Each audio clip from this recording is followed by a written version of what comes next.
أعوذ بالله من الشيطان الرجيم. أولم ير الإنسان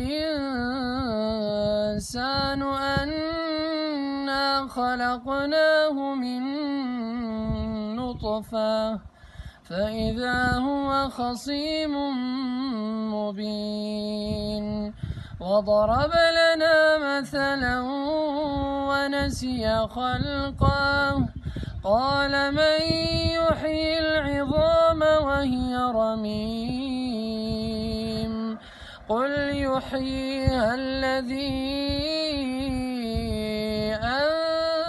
أنشأها أول مرة وهو بكل خلق عليم.